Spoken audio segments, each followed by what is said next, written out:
तो अगले सीजन हम चैंपियंस लीग खेलेंगे या नहीं खेलेंगे, इस बात की उम्मीद इस चीज़ पे टिकी हुई है कि हम आने वाले 3 में से 2 मैचेस जीत पाएंगे या नहीं जीत पाएंगे।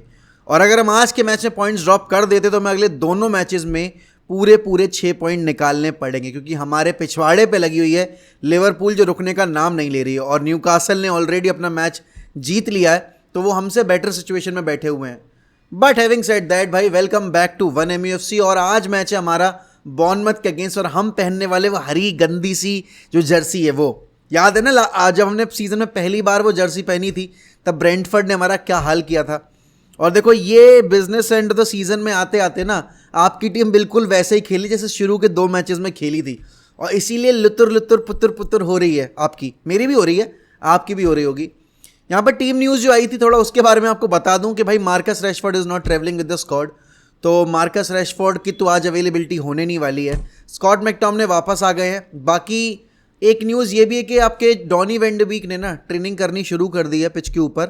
तो धीरे धीरे आप कहोगे कि भाई वो अगर हम नहीं भी प्लान कर रहे हैं उनके साथ अगले सीजन में जाना, तो हम उनको ऑफलोड ज़रूर कर सकते हैं, क्योंकि उनकी इंजरी से रिकवरी हो चुकी है और अब वो धीरे धीरे पिच पे ट्रेनिंग करनी शुरू कर चुके हैं। बट यहाँ पर देखो बॉर्नमथ के अगेंस्ट मैच है, न्यूकासल हमसे 3 पॉइंट आगे है, क्योंकि न्यूकासल ने जो अपना गेम इन हैंड था वो खेल लिया है। यहाँ पर मैनचेस्टर यूनाइटेड अभी भी एक गेम इन हैंड लेके बैठी हुई है अगेंस्ट चेल्सी, और आज बॉर्नमथ के अगेंस्ट मैच जो हमारा है उसमें आप देखोगे कि सिग्निफिकेंट गैप है क्वालिटी में।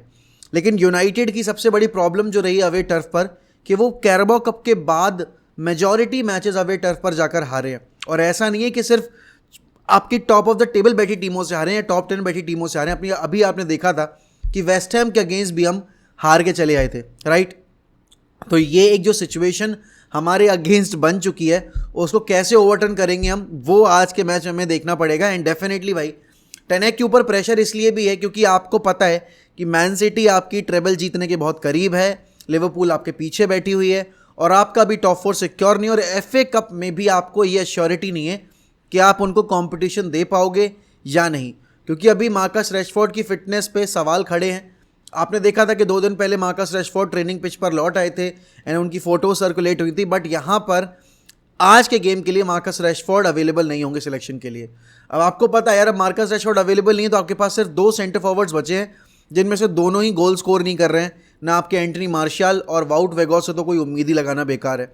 ऑल्सो लेफ्ट विंग के अगर ऑप्शंस की बात करो आप, तो आपके पास अंडर परफॉर्मिंग जेडन सेंचो हैं, और इंजरी से कम बैक करके अपने ब्रेक थ्रू सीजन में अच्छी परफॉर्मेंस डिलीवर करने वाले अलेहांद्रो गर्नाचो है।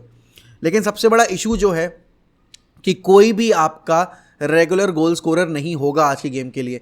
एंड जिस तरीके का हमारा GD है और जिस तरह की हमारी सिचुएशन है, अब देखो GD तो आप कितना भी इंप्रूव कर लोगे, लिवरपूल से तो बेटर कर नहीं पाओगे, राइट। तो GD पे तो आप बाहर हो ही जाओगे।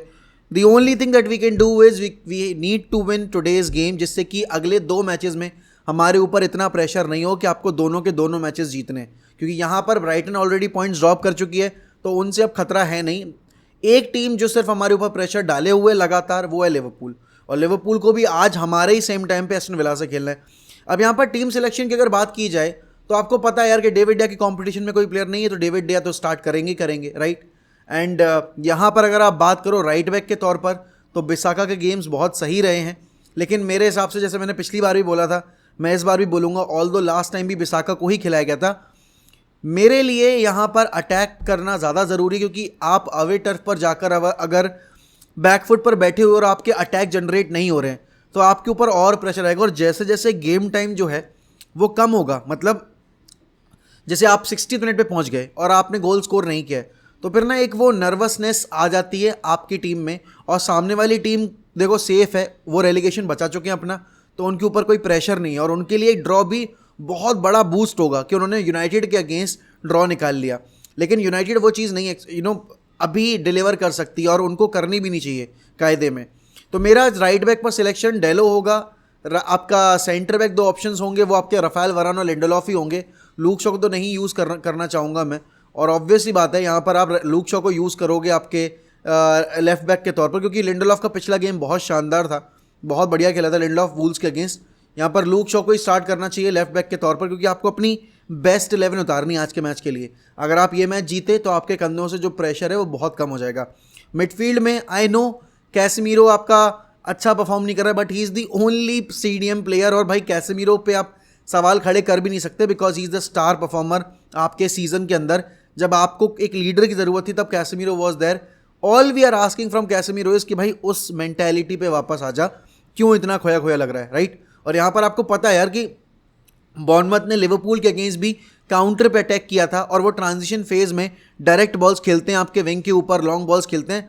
उस केस में आपको इंटरसेप्ट करने पड़ेंगे, अर्ली रन्स पासेस इंटरसेप्ट करने पड़ेंगे, चैनल से क्लोज डाउन करना पड़ेगा। और उस चीज़ के लिए मैं कैसेमीरो के अलॉन्ग साइड खिलाना चाहता हूँ फ्रेड को, नॉट एरिक्सन। बिकॉज देखो एरिक्सन की परफॉर्मेंसेज बहुत एवरेज रही हैं, और आप एवरेज परफॉर्मेंस के बाद भी अगर प्लेयर्स को लगातार मौका दोगे ना तो वो कंप्लेसेंट हो जाते हैं। और यही हुआ है कैराबाओ कप विक्ट्री के बाद हमारे। जब से हमने कैराबाओ कप जीते तब से हमारे एक भी प्लेयर ने सिर्फ ब्रूनो को छोड़कर वो लेवल ऑफ परफॉर्मेंसेस ड्रॉप नहीं किए जहां पर आप कह पाओ नहीं भाई इस बंदे ने ना लगातार अच्छा खेला है टीम के लिए। एक्सेप्ट फॉर दैट लिवरपूल वाला गेम जहां पर पूरी टीम खराब थी, इंक्लूडिंग ब्रूनो का कोई ऐसा गेम नहीं होगा जहां पर आप बोलो नहीं भाई ब्रूनो अच्छा नहीं खेला, राइट। तो यहाँ पर भाई फ्रेड, कैसेमीरो और ब्रूनो की जो ट्रायो है वो मैं देखना चाहता हूँ, क्योंकि ब्रूनो आपका बॉल कैरी करता है, ब्रूनो आपका चांसेस क्रिएट करता है, he terrorise that final third of the opponent. आपका Fred is the proper disruptor. और पिछले मैच में फ्रेड का जो इंक्लूजन था, आपने सब्स्टिट्यूट करके लेकर आया था, उसके बाद से आपके काउंटर्स थोड़े लीथल हो गए थे, और उसने अर्ली रन्स पिक करने शुरू भी किए थे। वो ज़्यादा जल्दी बॉल डिस्ट्रीब्यूट कर रहा था। हमारे अंदर सबसे बड़ी प्रॉब्लम पता है क्या है, कि हम बॉल बहुत ज़्यादा देर तक होल्ड कर रहे हैं। वूल्स के अगेंस्ट सेम केस था, वेस्ट हैम के अगेंस्ट सेम केस था, हर बार सेम दिक्कतें हो रही हैं, और ये चीज़ इंप्रूव करनी पड़ेगी। इसीलिए आज के गेम में भाई आपको पता है यहाँ पर आपके एरिक्सन की परफॉर्मेंस उस लेवल की है भी नहीं, और प्लस आपको अगर काउंटर पे खेलना है, अर्ली आपको पासेस रिलीज करे तो Fred could be that player, right. और फाइनल थर्ड में उसका अगर आप इन्वॉल्वमेंट देखो तो रहा भी है, इस सीज़न के अंदर अच्छी परफॉर्मेंसेस ड्रॉप की हैं। अगर मैं फ्रंट थ्री की बात करूं तो देखो यार, एलेहांद्रो गर्नाचो को स्टार्ट तो नहीं दूंगा मैं, क्योंकि अभी रिकवरी करके वापस आ रहा है, थोड़ा और उसको टाइम मिलेगा तो ज़्यादा बेटर रहेगा। और अभी जो बड़ा गेम आने वाला है जैसे मैन सिटी वाला और अभी चेल्सी वाला, उन गेम्स में हम थोड़ा सा और इसको गेम टाइम निकाल कर दे सकते हैं। लेकिन इंजरी के तुरंत बाद अगर आप 90 मिनट मांग रहे हो उससे, या फिर 60 मिनट मांग रहे हो, आई थिंक थोड़ा ज़्यादा हो जाएगा। थोड़ा धीरे धीरे फिटनेस गेन करेगा, तब हमें और ज़्यादा पता चलेगा कि भाई गर्नाचो का भी जो एक फिटनेस लेवल है वो कहाँ तक पहुँच गया है। Sancho, Martial and Antony are the obvious choices for the front three. मैं नहीं देखना चाहता वाउट वेगोस को। मार्शियल नीड्स टू प्ले, क्योंकि मार्शियल कितना भी खराब करेगा फिर भी वाउट वेगोस से 10-50% एक्स्ट्रा कर ही देगा, राइट। तो ये मेरा टीम सिलेक्शन है। और थोड़ी सी बात अगर मैं करूँ यहाँ पे बॉर्नमथ की, तो भाई बॉर्नमथ देखो पोजीशन टेबल में उनकी सही है। टेन हैग से आप पूछा गया जब बॉर्नमथ को, उन्होंने यही बोला कि भाई उन्होंने अपना रेलीगेशन बचा लिया है, बहुत सही चीज़ है वो। और जब एक टीम रेलीगेशन बचा लेती है तो उनके ऊपर प्रेशर नहीं रहता, और यहाँ पर उनके ऊपर प्रेशर है नहीं, क्योंकि उनकी एम्बिशन टॉप 10 में आने की नहीं थी, उनको सर्वाइव करना था प्रीमियर लीग में, वो कर चुके हैं। और ये जो टीम्स होती हैं ना, ये रेलीगेशन वाली या फिर जो रेलीगेशन से हाल फिलहाल में निकल के बाहर आती हैं, भाई ये सबसे खतरनाक होती हैं टॉप 6 क्लब्स के लिए, क्योंकि इनकी जो पूरी कंसिस्टेंसी है वो पकड़ के ख़राब कर सकती हैं ये टीम्स। इनको बिल्कुल आपका विनिंग मोमेंटम ब्रेक करने के लिए परफेक्ट सिनेरियो लगता है कि भाई एक टीम आ रही है अभी जीतती हुई, या फिर एक टीम है जो टॉप 4 में फाइट कर रही है अपने सर्वाइवल के लिए, उसका हम गेम खराब करेंगे। We can't afford to make mistakes. हम सेकंड बॉल्स नहीं छोड़ सकते, सेकंड बॉल्स हमें जीतनी पड़ेंगी, हमें जल्दी इनके अगेंस्ट गोल स्कोर करना पड़ेगा। We need to score a goal inside first 20 minutes. और वो गलती जो हमने हर बार किया मैच में, कि एक हाफ में हमने चांसेस बनाए हैं और उसके बाद सेकंड हाफ में जाकर हमने वो चांसेस बॉटल कर दिए, वी कांट डू दैट। क्योंकि आप इतने चांसेस अगर क्रिएट कर रहे हो तो आपका कन्वर्जन रेट एटलीस्ट 50% होना चाहिए, लेकिन हमारा 50% भी नहीं है, हमारा 25-30% के आसपास घूमता है। और ये गेम्स में अगर आपने गोल स्कोर नहीं किया तो आपके फॉरवर्ड्स को कॉन्फिडेंस कैसे आएगा कि वो मैन सिटी को आउट स्कोर कर सकते हैं एफए कप के फाइनल में जाकर, क्योंकि ये आपका बिल्डिंग ब्लॉक की तरह है। यहाँ से आप अभी 3 मैचेस में एक कॉन्फिडेंस अगर बिल्डअप कर पाओगे तो जाकर आप मैन सिटी के अगेंस्ट कह पाओगे नहीं भाई वी स्टैंड अ चांस, क्योंकि हमने गोल स्कोर किए पिछले 3 मैचेस में तकरीबन 7-8 गोल, लेकिन हमारी टीम एक से ज़्यादा गोल स्कोर ही नहीं कर पा रही है। आप देखो प्रीमियर लीग के अंदर हमने अपना एक्सजी अंडर परफॉर्म किया है, ऑल्सो हम चांसेस जो बनाते हैं हमारे फॉरवर्ड्स इतने चांसेस मिस करते हैं। तो ये सारी चीज़ें आपके मैच में आज ध्यान रखनी पड़ेंगी। ऑल्सो अगर आप ट्रांसफर्स की बात करो तो देखो यार, मैगवायर का तो पत्ता कटने वाला है, वो सबको पता है, राइट। स्कॉट मैकटोमने का भी सीन यही है कि अभी जो मिडफील्ड है उसको अपग्रेड करना चाहते हैं टेन हैग, और जो सब स्टैंडर्ड प्लेयर्स हैं या फिर जो स्क्वाड प्लेयर्स हैं उनसे मूव ऑन करना चाहते हैं।